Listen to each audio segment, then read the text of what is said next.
নমস্কার। আজকে আমরা দশম মহাবিদ্যা সম্পর্কে কিছু জানবার চেষ্টা করব। কিন্তু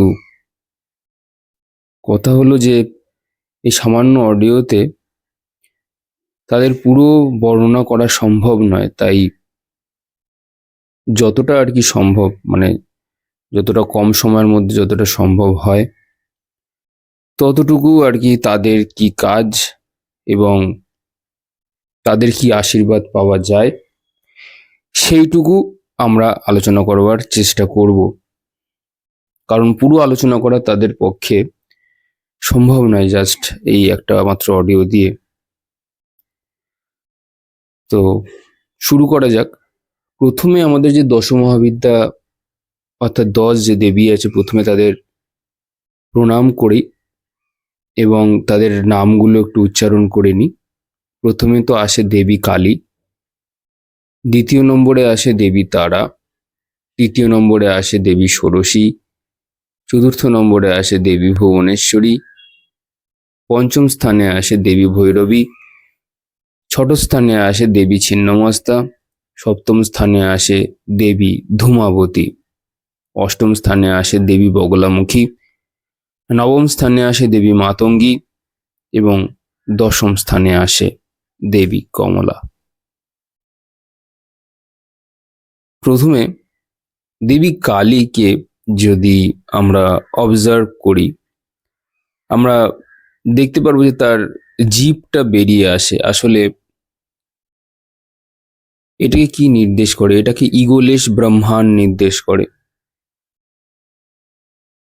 যে মানে আমরা দেখবেন যে আমাদের যে চিন্তা ভাবনাগুলো যেগুলো থাকে সেগুলো কিন্তু জন্য আমাদের ভিতরে সবসময় এই যে আমরা যে বকবক করি, নিজের সাথে নিজে কথাবার্তাগুলো বলে থাকি, এগুলোর জন্য আমাদের জীব অনেক অংশে দায়ী। এই জীব বার করে দিয়েছে মানে সে পরব্রহ্ম হয়ে গেছে। এবং যে প্র্যাকটিশনার বা যারা এই দেবী কালকে পূজা করেন বা ভক্তি ভরে ডাকেন, তাদের ইগোকে ধ্বংস করে, ইগোকে তছনছ করে দেয়, ইলুশনকে নষ্ট করে। অনেকে রাহুর প্রতিকার হিসেবেও কিন্তু দেবী কালীকে ডাকতে পারে। ইলুশন অর্থাৎ এই যে জগতের যত ইলুশন আছে, যত মায়া আছে, মেটেরিয়াল ওয়ার্ল্ডের যে অ্যাটাচমেন্টস আছে, সেগুলোকে উনি সমস্ত কিছু কিন্তু নষ্ট করে দেয়। আরেকটা কথা,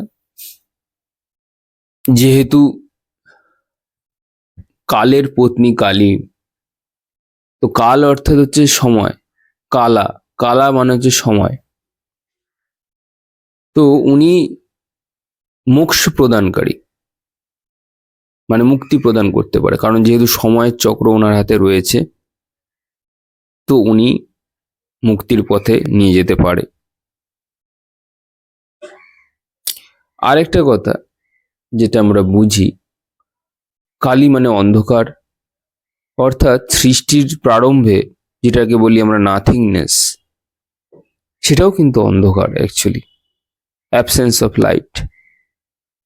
সেখান থেকে এই সমস্ত আলোর সৃষ্টি হয়েছে।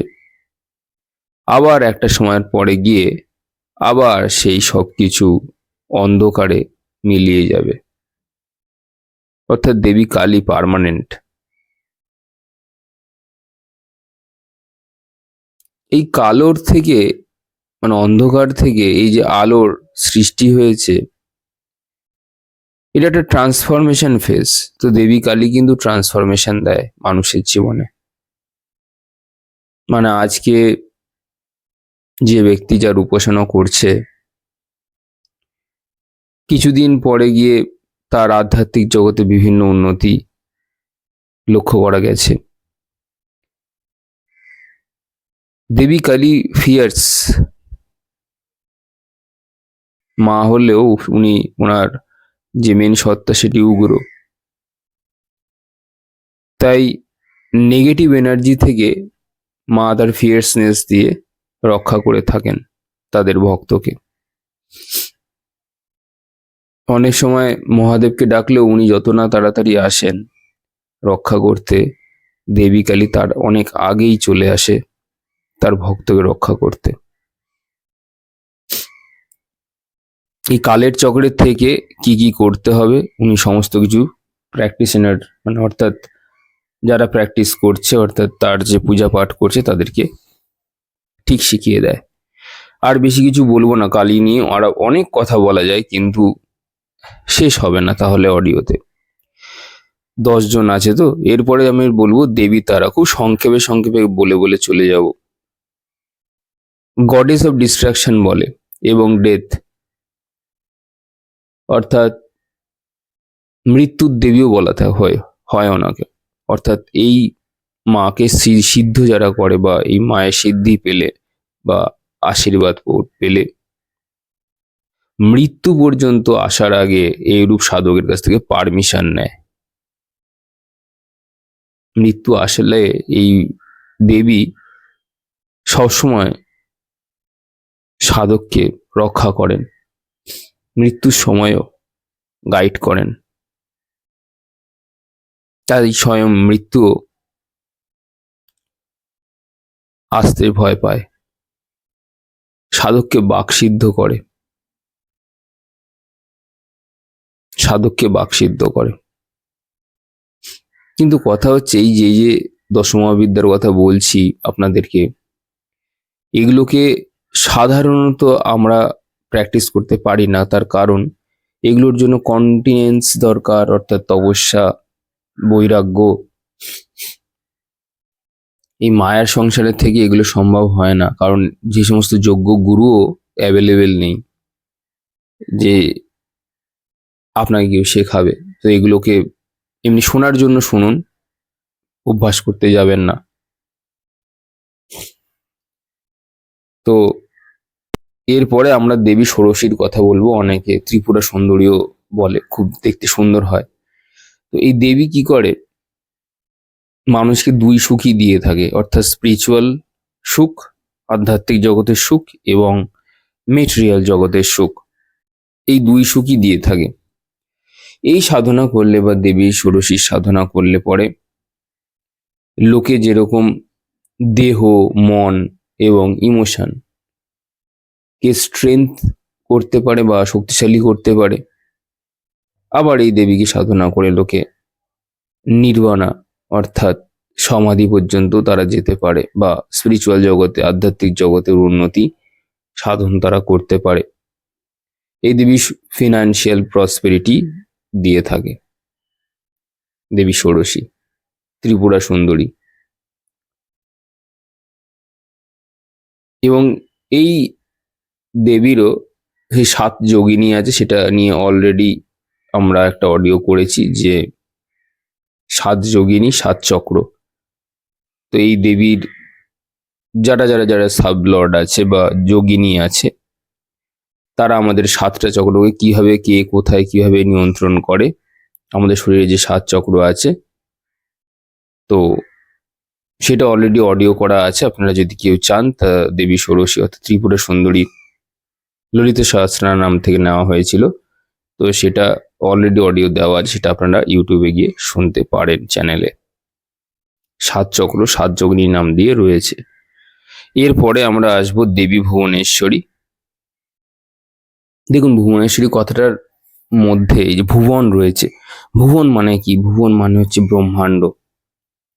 আর ঈশ্বরী কথার অর্থ হচ্ছে শাসক, অর্থাৎ যে ব্রহ্মাণ্ডকে শাসন করে তাকে ভুবনেশ্বরী বলা হয়। দেবী কালী এসছে, তারা এসছে, ষোড়শী এসছে, কিন্তু এই যে ভূলোককে রক্ষা করবার জন্য একজনকে দরকার ছিল, নালে চালাবে কে? এই যে ত্রিলোক আছে, 3টে যে লোক আছে, এই লোকগুলো কে হ্যান্ডেল করবে? তো ভুবনেশ্বরী নামের মধ্যে থেকে আমরা বুঝতে পারছি ব্রহ্মাণ্ডের শাসক। দেবী কিন্তু ওয়েলথ এবং প্রসপেরিটিও দেয়, তার সাথে সাথে কিন্তু এই মানে সাংসারিক বুদ্ধি তো দেয়নি, যেহেতু 3টে লোককে উনি চালায়। এর সাথে সাথে একটা খুব মূল্যবান জিনিস দেয়, সেটা হচ্ছে যেটা কৃষ্ণের ছিল আর কি, যে সংসারে থেকেও কিভাবে নির্লিপ্তভাবে থাকা যায়, এই জ্ঞান কিন্তু দেবী ভুবনেশ্বরী দেয়। অনেকে ওনাকে লক্ষ্মীর সাথে আর কি তুলনা করে, সে তো ঠিকই, কিন্তু এই জগৎ সংসারের যেহেতু ভূলোকের শাসক উনি, ভূলোকের যত গুপ্ত বিদ্যা আছে, অর্থাৎ পার্থিব এবং অপার্থিব যাই থাকুক না কেন, সবকিছুর গুপ্ত রহস্য এই দেবীর অধীনে কিন্তু পড়ে। তো এই দেবী সাধককে সেই সমস্ত গুপ্ত বিদ্যাও প্রদান করেন। চলুন সময় নষ্ট করব না, আমরা পঞ্চম দেবী অর্থাৎ দেবী ভৈরবীর দিকে আমরা যাব, কারণ নাহলে শেষ হবে না। দেবী ভৈরবী অর্থাৎ ভৈরব পত্নী,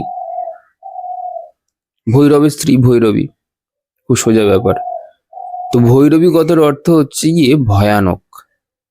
আপনারা দেখবেন, বলা আমার ঠিক হবে না, বিভিন্ন এখন অবধি শ্মশানে গেলে পরে বিভিন্ন, আমাদের এখানে পাওয়া যাবে না হয়তো, আমার ঠিক জানা নেই, এখানে আমি দেখিনি। যদি কাশি টাশিতে যান তাহলে হয়তো দেখতে পাবেন, বেনারসে গেলে পরে সেখানে সব সাধনা হয়ে থাকে। তো সেখানে মহিলা তান্ত্রিক, মানে যারা তন্ত্রের পথে রয়েছে, যারা তো শুধুমাত্র ভৈরব না, ভৈরবীও থাকে, তো তারাই সব সাধনাও করে। মহিলা, অনেক উচ্চ মার্গের মহিলায় এনারা হয়, অনেক অনেক উচ্চ, অত্যন্ত উচ্চ মার্গের মহিলা উনি হন। তো উনি এরকম ভাবে আপনি দেখতে পারবেন যে এরকম সব সাধনা উনি করেন, এবং ভৈরব অর্থাৎ ভয়ানক, অর্থাৎ ভয় থেকে মুক্তি করাই হচ্ছে গিয়ে ওনার সাধকদের কাজ। কুণ্ডলিনীকে জাগ্রত করা, যেহেতু ওরকম শ্মশানে বসে সাধনা করে থাকেন। দেবী ভৈরবীর সাধনা অত্যন্ত জটিল এক সাধনা। এখানে মানে অর্ধেক করে দিলাম বা শর্টকাটে একটুখানি, মানে কোনো শর্টকাট করে করে দিলাম, পুজোটা করলাম, এভাবে কিন্তু হবে না, পুরোটাই কমপ্লিট করতে হবে কিন্তু। আচ্ছা, এবার এই দেবী ভৈরবী সম্পর্কে একটু বলি, যে দেবী ভৈরবী সাধনা করতে গেলে প্রচুর ডেঞ্জার আসে, অর্থাৎ বিপদ আসে। তার কারণ হচ্ছে একটাই, এই দেবীর সাধনার মূল উদ্দেশ্য হচ্ছে কি, যত তোমার কাছে অ্যাডভার্স সিচুয়েশন আসবে, অর্থাৎ ডিফিকাল্ট সিচুয়েশনস আসবে জীবনে, তত কিন্তু তুমি শক্ত হবে। আমরা তখনই খুব শক্তিশালী হতে পারি যখন আমাদের জীবনে অনেক ডিফিকাল্ট সিচুয়েশনস আছে এবং তারপরেও আমরা নিজেদেরকে ধরে রাখতে সক্ষম হই।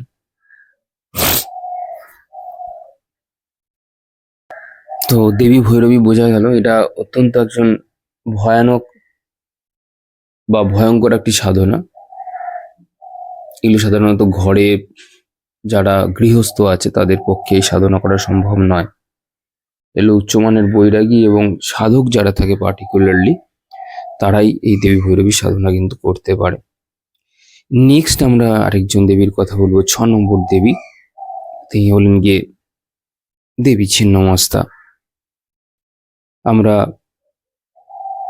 দেখেছি ওনার মূর্তি বা এনার গল্প আমরা শুনেছি, যে তার যে সহচরীরা ছিল তাদেরকে খেতে দেওয়ার জন্যে উনি নিজের মস্তক অর্থাৎ মাথা ছিন্ন করে নিজের হাতে নিয়ে তার ভেতর দিয়ে যে ব্লাড বেরিয়েছে সেটা উনি নিজেও পান করেছেন, এবং তার পাশে ডায়ে এবং বায়ে থাকা যে সহচরী আছে তাদেরকেও পান করিয়েছিলেন।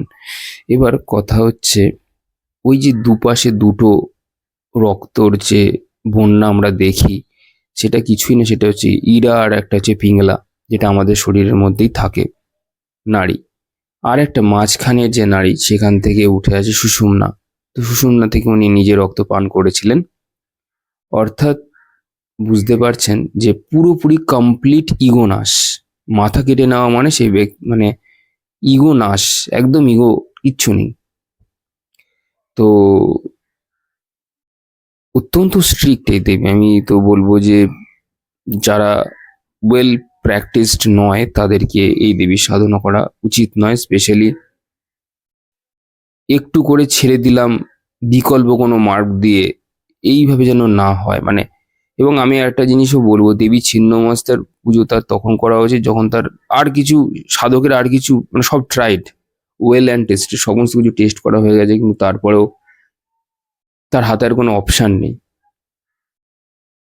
মানে সবকিছু হয়ে গেছে, সবকিছু করা হয়ে গেছে, অন্তিম একটা অপশান বাকি থাকছে, যেটা না করলে পরে মানে সেটাকেই একমাত্র তাকে উদ্ধার দিতে পারবে, আর কোনো কিছু উদ্ধার নেই তার। কিন্তু অত্যন্ত কঠিন নিয়মকানুন আমরা দেখতে পাই যে ছিন্নমস্তার পায়ের নিচে, দেবী ছিন্নমস্তার পায়ের নিচে দুজন সেক্স করছে কাপল, তার উপরে উনি পা দিয়ে দাঁড়িয়ে রয়েছেন, অর্থাৎ উনি কামকেও বিনাশ করেন। তো কামকে উনি নিজের পায়ের নিচে রাখেন, মাথায় উঠতে দেয় না। তো এটা আমরা বুঝতে পারছি এখানে চরম বৈরাগ্যকে নির্দেশ করছে, এবং অত্যন্ত কঠিন যে আহ, খাওয়ানোর জন্য নিজের মস্তক কেটে ফেলতে পারে, তার মানে বুঝতে পারছেন উনি ওনার সাধকদের থেকে তাহলে কতটা হাই লেভেল অফ ডিসিপ্লিন এবং বৈরাগ্য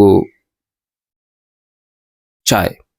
আর দ্বিতীয় কথা হচ্ছে গিয়ে নর্মাল সাধারণ গৃহস্থের পক্ষে দেবী ছিন্নমস্তার সাধনা করা ঠিক নয়, কারণ তারা সেই লেভেলের ডিসিপ্লিন বা শুদ্ধতা তারা মেনটেন করতে পারবে না। আচ্ছা, যাই হোক, অনেকটা বলা হয়ে গেল। এবার আমি চাই দেবী ধূমাবতীর কথা বলতে, নাহলে শেষ করতে পারবো না। 7 নম্বর দেবী, এনাকে অনেকে দারিদ্র দারিদ্র দেবী বা অনেকে অলক্ষ্মীও বলে।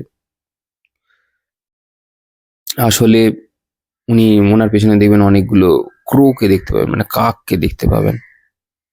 অর্থাৎ এই দেবী হচ্ছে সত্য এবং শূন্যতার প্রতীক। আর একটা জিনিস আছে, হয় কি দেবী ধূমাবতীকে অনেকে দেখে ভয় পায়, উনি কিন্তু সমস্ত রকম সাধক যদি পারফেক্ট হয়, সাধকের যত পরিবার আছে, মানে অনেক যে খানদান বলে যেটাকে, পারিবারিক সমস্ত দুঃখ থেকেও কিন্তু মুক্তি করে দিতে পারে। কিন্তু এই দেবীর মানে সাধনা করবার একটাই গোল, এই যে দুঃখর পরেও, এই যে আমাদের জীবনে যে এত দুঃখ থাকে, এত অন্ধকার থাকে, এত শূন্যতা থাকে, থাকে তো প্রত্যেকের জীবনে আছে, তারপরে যে জ্ঞানের উপলব্ধি হয়। আমার কাছে কিচ্ছু নেই, আমার পরিবার নেই, আমার পরিজন নেই, আমি সবার থেকে আলাদা, তারপরেও যে দুঃখ বেদনা থেকেও থাকার পরেও যে জ্ঞান লাভ হয়, সেটাই অ্যাচিভ করাটাই হচ্ছে দিয়ে দেবী ধূমাবতীর প্রতীক। এবং ফলে সেই জ্ঞান থেকে উনি শান্তি দেন, সবকিছু হারিয়েও দেখবেন কিছুটা থেকে যায় শেষ পর্যন্ত। তো সেটাই দেবী ধূমাবতীর কাজ। আচ্ছা, এইবার এটা 7 নম্বর দেবী হয়ে গেল। অষ্টম দেবী আমরা দেবী বগলামুখীর কথা বলি। আমরা সবাই দেখেছি হলুদ রঙের বিন্যস্ত হয়, কাপড় সজ্জায় থাকে, এবং শত্রু অর্থাৎ এনিমি যে আছে তার জিভ টেনে ধরে রাখে। জিভ জিভ টেনে যখন ধরে রাখে, তার মানে কি শত্রুরও অহংকার বিনাশ করে। মানে জিভ জানেন তো অহংকারের প্রতীক অ্যাকচুয়ালি, মানে আমাদের সেলফ প্রাইড, ইগো। তো জিভ যখনই টেনে ধরে রেখেছে শত্রু, তার মানে হচ্ছে আমাদের যে যারা আমাদের ক্ষতি সাধন করতে চাইছে, অনেকে দেখবেন শত্রু বিনাশের জন্য লোকে দেবী বগলমুখীর পুজো করেন। কিন্তু বর্তমানে এখন দেবী বগলামুখীর মন্দির আমাদের এখানেও আছে, বিভিন্ন জায়গাতেই রয়েছে।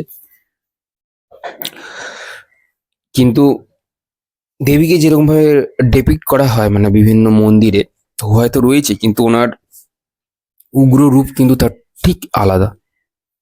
মানে উনি যখন রেগে যাবেন, আপনি বুঝতে পারবেন না যে অ্যাকচুয়ালি যে উনি আদৌ কোনো দেবী, তো এরকম মনে হতে পারে। কিন্তু ভয় পেয়ে যায় আসলে সাধক। কিন্তু দেবী বগলামুখী কিন্তু যে সাধককে আশীর্বাদ করেন, সে অপরাজিত হয়। দ্বিতীয় কথা হচ্ছে গিয়ে জিভ টেনে রাখে শত্রুর, তো শত্রু কথা বলতে পারে না। তো সাধককে অনেক সময় মৌনব্রত ধারণ করে রাখতে হয় সেই শক্তি থেকে, অর্থাৎ মৌনব্রত থেকেও আমাদের সাধকদের শক্তি কিন্তু লাভ হয়, মৌনব্রত থেকেও শক্তি অর্জন করা যায়। তো শত্রু তো বিনাশ করেই, শত্রুর ইগো ধ্বংস করে, ও সঙ্গে সঙ্গে সাধকেরও যা যা ইম্পিউরিটিস আছে সেগুলোকেও উনি ধ্বংস করে তাকে একটা নতুন পথ দেখায়। এবার আমরা যাব দেবী মাতঙ্গী। দেবী মাতঙ্গীর আসলে আমাদের দুটো পার্ট আছে। একটা হচ্ছে গিয়ে বৈদিক পার্ট, আর একটা হচ্ছে কি তান্ত্রিক পার্ট। তো বৈদিক পার্টে আমরা দেবী সরস্বতী বলি, তন্ত্র মতে তাকে যদি পুজো করা হয় দেবী সরস্বতীকে, তাকেই আমরা দেবী মাতঙ্গী বলি। উনিও এই সমস্ত মিউজিক, বাকসিদ্ধি, স্পিচ, তন্ত্রজ্ঞান, হুম, তো উচ্ছিষ্ট চণ্ডা বলিও অনেকে বলে, যেহেতু গ্রিন কালারের হয়।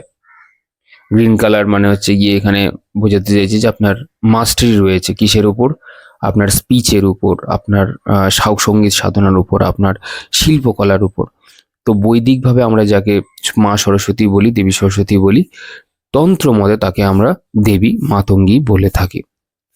লাস্ট দেবীর কথা বলে তাদেরকে প্রণাম জানিয়ে আমি আমার বাণীকে বিরাম দেব। লাস্টে হচ্ছে দেবী কমলা। বৈদিক মতে একে আমরা দেবী লক্ষ্মী রূপে ঘরে ঘরে পুজো করে থাকি। আমরা সবাই জানি দেবী কমলার কথা, ওনাকে কমলা বলা হয়। এবার তন্ত্র মতে লক্ষ্মী দেবীকেই দেবী কমলা বলে। তন্ত্র মতে তান্ত্রিক উপাচারে তাকে দেবী কমলা রূপে মানে পুজো করা হয়। সুখ শান্তি সমৃদ্ধির জন্য তাকে দেওয়া হয়, এবং অর্থের বা মেটেরিয়াল প্রসপেরিটির পেছনে যে গুহ্য জ্ঞান রয়েছে সেটা প্রাপ্তির জন্য দেবী কমলাকে আরাধনা করা হয়।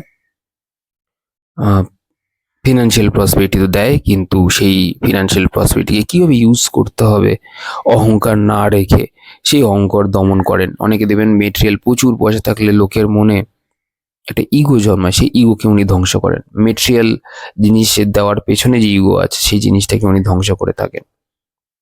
দেবী মাতঙ্গী যেটা বললাম, উনি হচ্ছে জ্ঞানের ইগোকে ধ্বংস করেন, মানে জ্ঞানের অহংকারকে ধ্বংস করে থাকে। তো এই গেল এই 10 দেবীর কথা। আশা করি আপনাদের ভালো লেগেছে। আর যারা অ্যাস্ট্রোলজিক্যাল কোনো গাইডেন্স নিতে চান তারা চ্যানেলের দেওয়া ডিসক্রিপশনের নাম্বারে যোগাযোগ করতে পারেন।